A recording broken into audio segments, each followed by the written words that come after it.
Welcome to the Curling for Change podcast. My name is Wil Robertson, and I will be your host for this limited series, brought to you by Curling Canada and sponsored by the World Curling Federation. Without further ado, let's get right into today's discussion. Hello, everybody, and welcome to another episode of the Curling for Change podcast. It is our final episode, and you could call this episode the Between Two Kerrys. I have Kerri Einarson here and Kerri Galusha with us for this really important conversation about how we can make curling clubs, our community, and our sport more inclusive to Indigenous peoples in Canada, but also across the world. So I'm really excited for this conversation. And let's place my biases on the table. First and foremost, I'm a white person of no Indigenous heritage. Personally, I'm just facilitating this conversation for an educational basis. And I hope that a lot of people who come from similar backgrounds, but also others, can learn from it just as much as I can. But it's always important to place our biases on the table first before we have these conversations. So without further ado, thank you to everybody who's listening or joining us either on audio or on YouTube or Curling Canada Plus. I really appreciate it. But we'll have our guests introduce themselves, and then we'll dive right into our conversation, which, again, I'm really excited for. And thank you both for your time today. So, Kerri Einarson, go ahead. Hi, my name is Kerri Einarson, and I am at my home here in Camp Morton, Manitoba. Thank you. And Kerri Galusha, go ahead. Kerri Galusha. I am from Yellowknife, Northwest Territories. I just got home after being evacuated, and then I was curling, so it's really nice. I'm home for the next couple of weeks, so really nice to be home in smoky Yellowknife right now. And I'm really happy to be here with you and Kerri. Well, thank you. I'm definitely not going to get confused switching Kerri to Kerri. So we'll see how that goes. But just diving into our first question for today's conversation. You know, there's a lot of discussion about trying to improve diversity and inclusion in curling, and the beginning of a conversation about how specifically to be more welcoming of Indigenous peoples in our sport. So why, for both of you, is improving curling and the inclusion of Indigenous peoples in curling important to you? And perhaps, Kerri Galusha, you could start. Sure.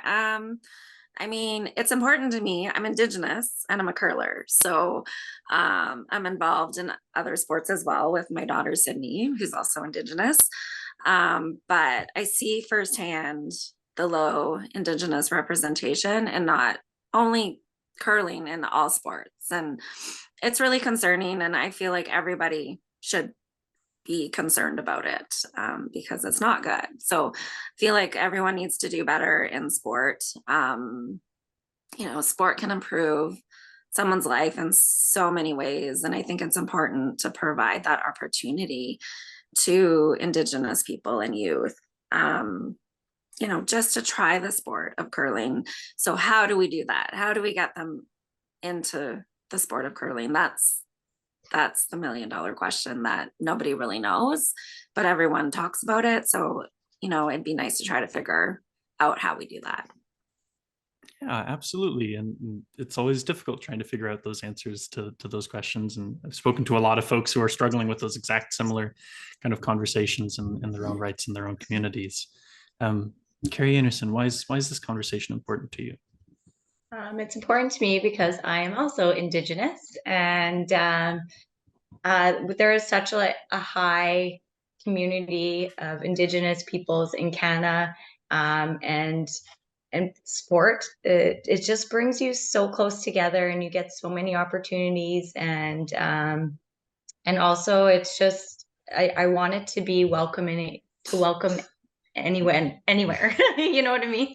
Like I want to be for anyone to be able and be comfortable to just walk into a curling club and be someone just be like, hey, welcome, I'm going to teach you how to curl. And like that's what I want to do. I've been trying to create curling classes and do that kind of thing in my community. So I'm definitely going to keep working to do that and hopefully get more people involved.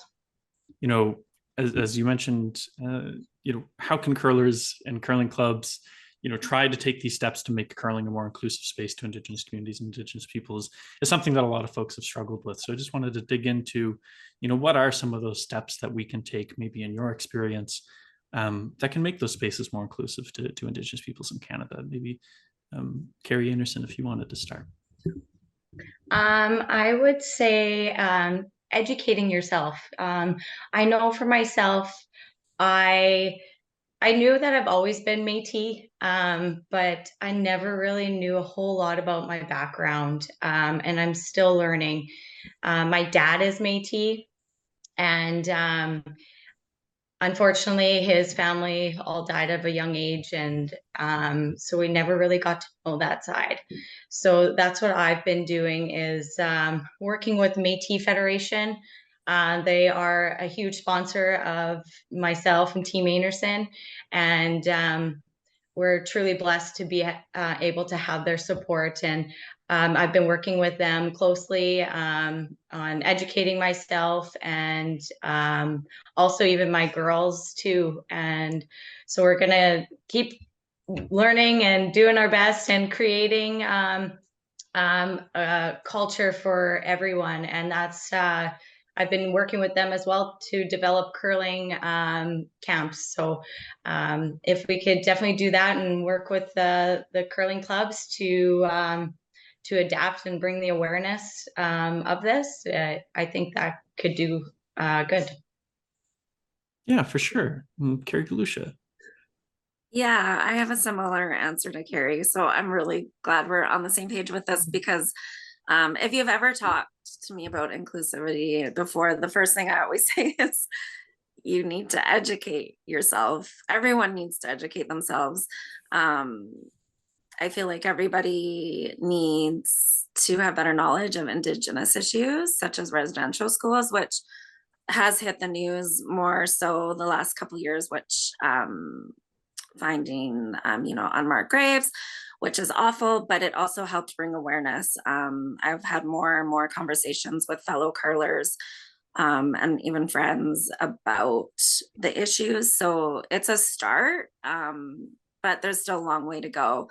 But people, organizations, curling clubs, this is how you create a safer and more equitable and inclusive curling club. Is you have to educate yourself. So coaches, trainers, officials, everybody needs just to be more educated. And people always ask me, where do they start?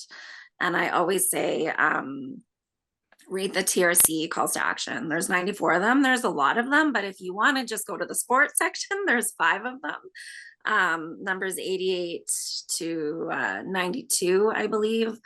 And they're really good. It's all about sport and how to, it's calls like on the government, how to make sporting more inclusive, how we move towards reconciliation through sport. But it's pretty interesting.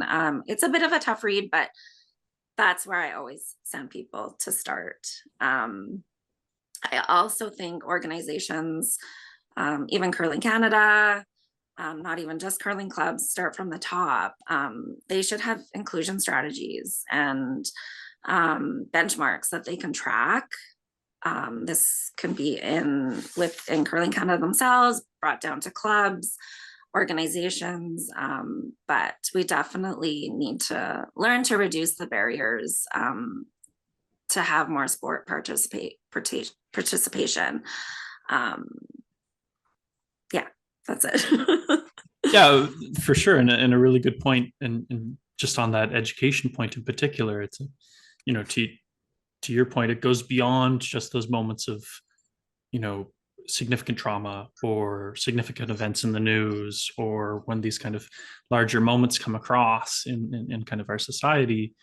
Like, are you educating yourself when it isn't the top story of the news, right? Are you educating yourself when it isn't National Indigenous Peoples Day or the Day for Reconciliation? Like, does it go beyond that? And are you, as a person or a curling club or an organization, actually taking those steps within the calls to action and other documents, or perhaps from Indigenous peoples in your community or your sport, to change the nature of your sport facility or your club or your team, or your kind of workplace or whatever the case may be?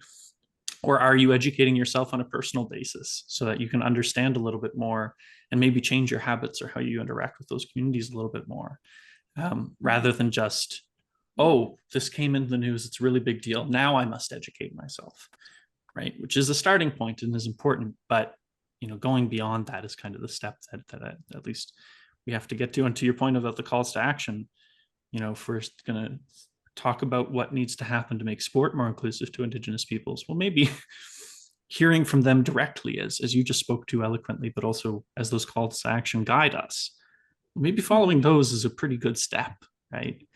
I come from New Brunswick, and in Fredericton, where I curled for quite some time, there's a large Mi'kmaq and Wolastoqiyik population. And the question I posed to my curling club was, okay, have you given them some representation in your curling club? Have you opened your doors or your facility to be more inclusive or welcoming to that group?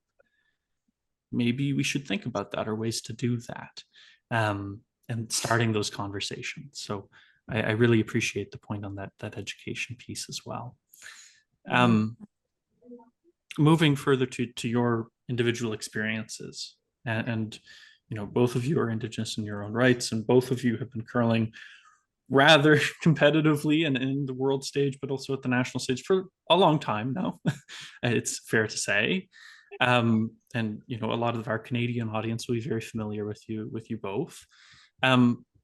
Hearing your experiences related to the subject in particular, and involving Indigenous peoples in curling, what isn't one experience that maybe was more positive or inspirational to you, and then one experience that might have been more negative or disappointing to you? And maybe Kerri Einarson, I'll have you start. I'll tell a little story about a positive comments that I've gotten, and experience that I had a man reach out to me, and he messaged me, and he said, he was just telling me how a great role model I am, and how his daughter looks up to me. And he said, but his daughter had a question. She said, well, how come you don't see any Indigenous peoples curling? And he actually said, actually, Kerri Einarson is. And she was shocked, and she was like, oh my God, that's so amazing. So it's nice to see that, and get those nice comments, and know that I am doing good in our sport. Absolutely. Kerri Galusha, what are some experiences you would share? Yeah, I mean, I've had a lot of positives. I don't think anyone even knew I was Indigenous until my brother Kevin made it to the Olympics. And then there was a big story on my father, who was a residential school survivor.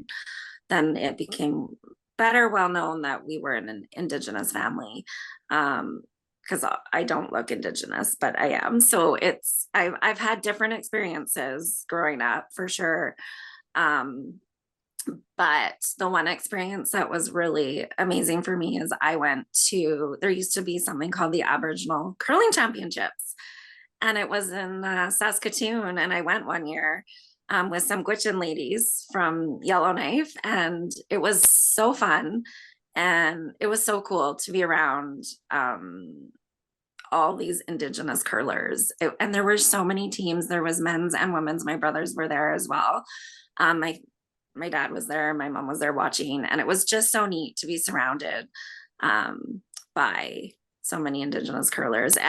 This was a while ago. I was younger, but I still remember it. And I'm not sure what happened to the championships, because they're obviously not a thing today. So, but something I feel like I want to look into, because it was really neat, and it'd be really good to bring it back, and it'd be a good start to the issues we're talking about right now. So another positive is my daughter just went to the North American Indigenous Games this summer for basketball.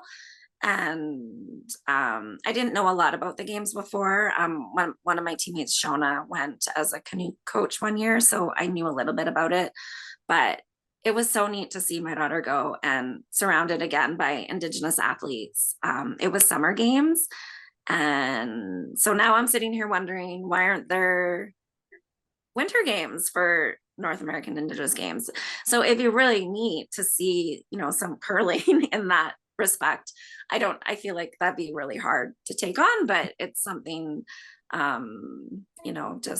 it's just ideas running through my head right now, but it'd be really neat. So, as for the negative, I don't have a lot of negative, and it's negatives. It's probably because I've never experienced racism, because I don't, like I said, I don't look Indigenous, and I am Indigenous, and I hate to say it. I had different experiences than my Indigenous friends did growing up. I curled with, when I was in juniors in the 90s, I curled with 2 other Indigenous girls. And so 3/4 of our team were Indigenous, and it was really neat now that I think about it, because you don't see that anymore. You don't see teams that are competitive teams made up of all Indigenous girls. There's a junior team up that lives up in Inuvik.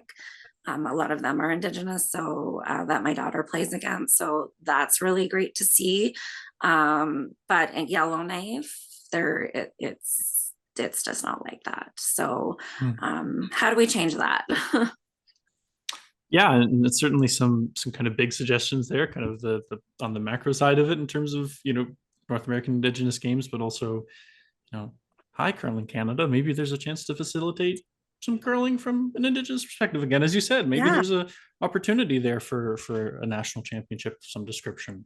Yeah, I would be down for that. That would be pretty amazing. You help organize it, right, Kerri? I do it. There you go.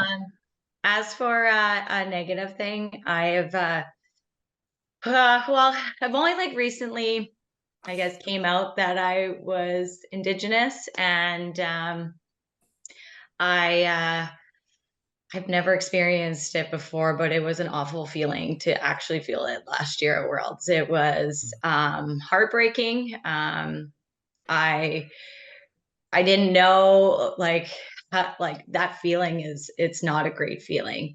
And to know that there are people out there that actually think that way and say those hurtful things to bring others down because they think that they have an opinion on how we should act or how we should be, or or what logo I can wear on my clothing. For my dark hair being dark, sorry, I can't change that. But I just still, I didn't let those comments get to me, because there's just so many other positive comments that really do matter. And that just shows you that's an example of someone who isn't aware and who isn't educated on these things. I won't get too deep into what the things that she was saying, because a lot of people know out there already. But I know that Curling Canada is taking steps into the right direction to not have that happen again. So that's great to hear that those things will be dealt with. I was fighting some of those battles for you, Kerri, on Facebook. Yes, I know. Was not okay. Colin Hodgson and I had Kerri's back. I don't usually go on social media and post stuff back to people that are very ignorant. I usually stay away from that, but like I said, the last few years, I said, I'm not going to let this happen anymore. And I was writing back, and it was a battle, and it's not okay. And someone like Kerri at the high caliber competing, so you're competing and then you're seeing comments like that. I can't imagine how tough that is. And it's just I admire Kerri for fighting that battle and just rising above it, because I couldn't imagine. And yeah, like you said, Kerri, people just aren't educated. That's all it is, and they're not willing to educate themselves. You're not gonna be able to change everybody's mind on this issue and how important it is and how important Indigenous people are to Canada. Some people just don't care, and that's our reality. And hopefully people will have more of an open mind moving forward and can move towards reconciliation, but it's not going to happen for everybody, and it's not going to happen overnight. Yeah, and I appreciate both of you speaking to that, because I think it's a question that a lot of folks like myself who were, watching that occur in social media and elsewhere's, sat there and were disappointed by, is a very polite way of putting it. Angered by it is another word I'll use very politely. You shouldn't have to explain the value of your identity to somebody else. Yeah. That shouldn't be something we have to do, or that you have to do, rather.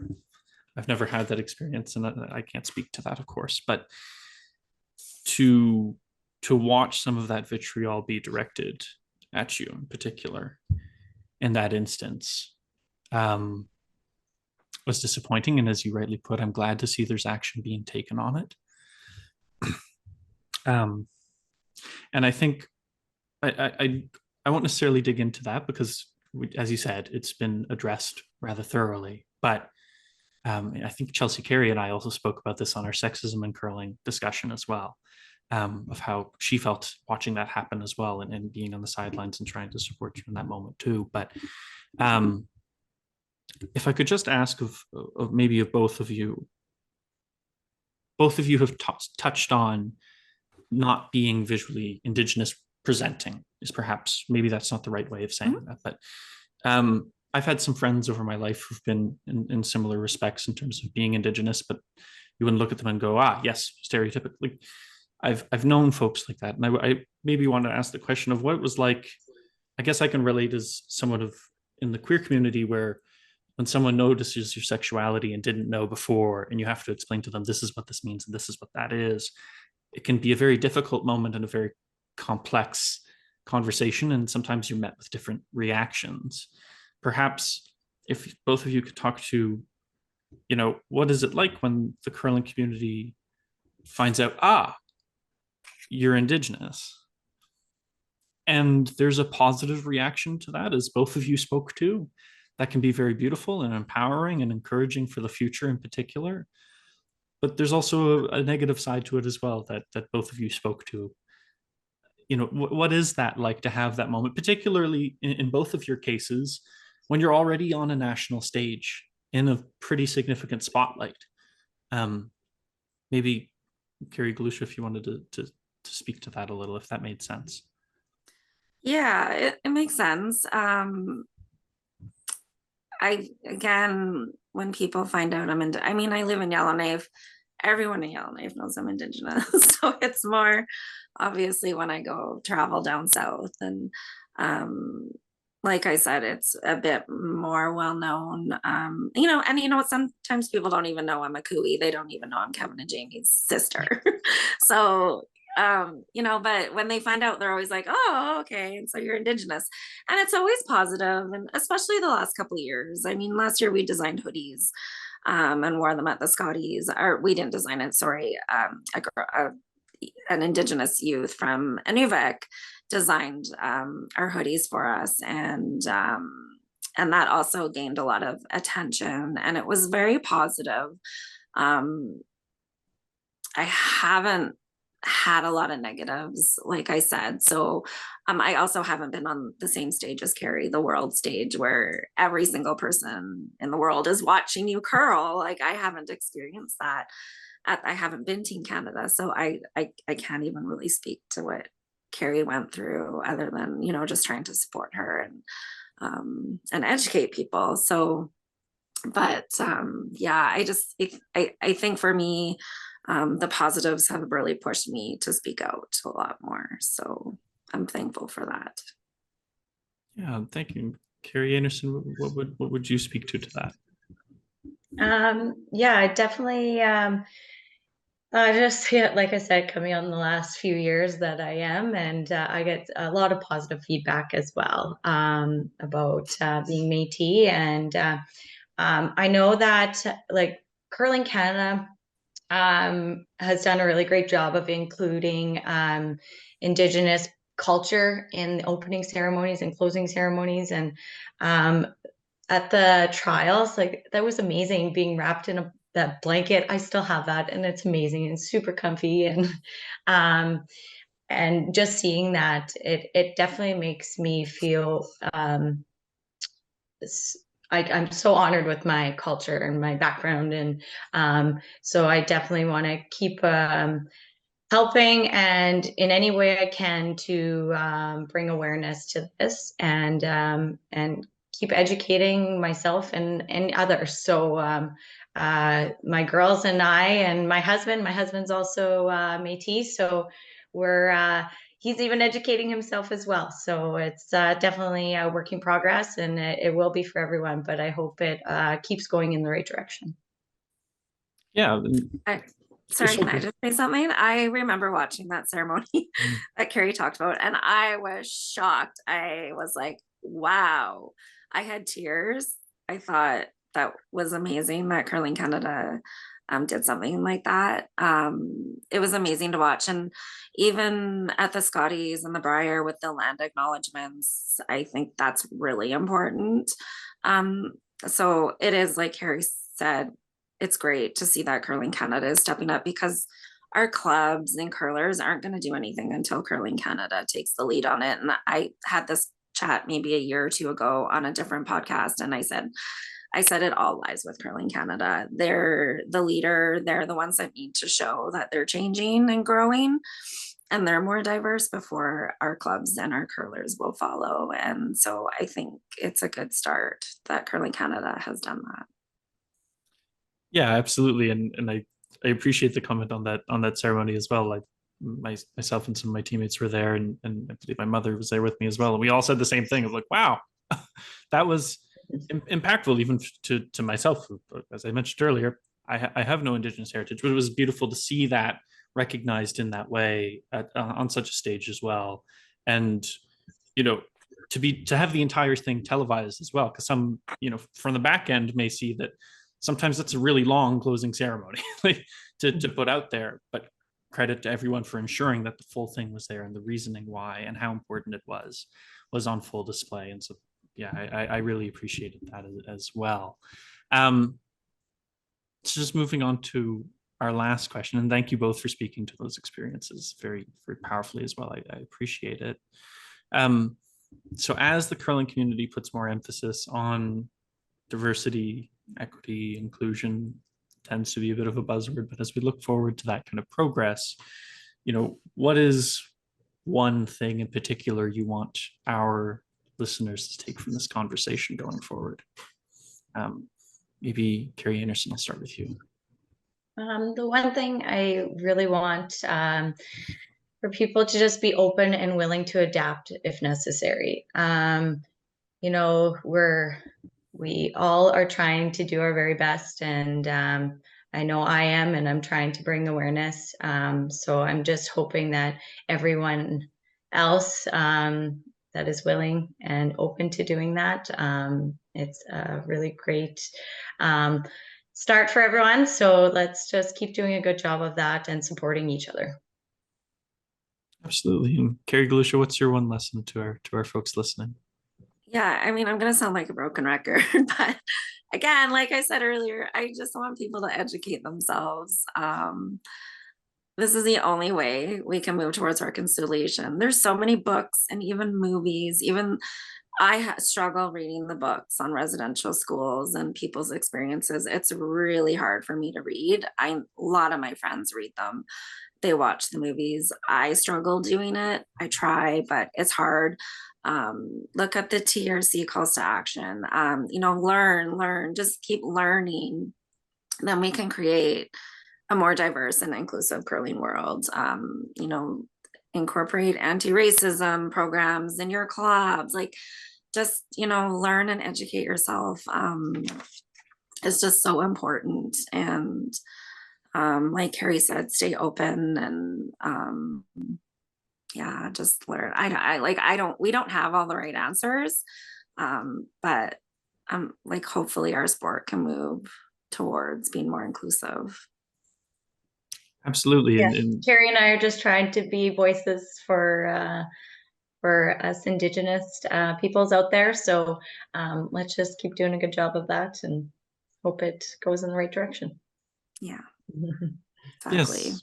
And thank you both for using your voices in this way and taking some time with me today on our podcast. I really appreciate it. And I know everybody listening does as well. And, Kerri, Lucia, as you said, you may not have all the right answers, but you have some pretty darn good places to start and some really good suggestions that everyone can take from here. And, from my perspective as well, I just want to let both of you know that you are leading a change in a really important moment. And as I've said to almost everybody who's come onto these podcasts, you're fighting a battle so that someone behind you doesn't have to, right? And sometimes that's hard to see. And so I really appreciate both of you, both the advocacy you're doing, but also, the example you're setting for people coming behind you. So I really appreciate that. This has been our last episode of the Curling for Change podcast. It's been an honor of mine to do it, especially with folks like you. Thank you to Curling Canada for allowing it to happen, and the World Curling Federation for generously supporting it as well. This episode will be on YouTube and Curling Canada Plus and wherever you listen to on your podcasts. So please do tune in, share it with someone you know. If it was beneficial to you, please let us know. But with that, thank you and take care.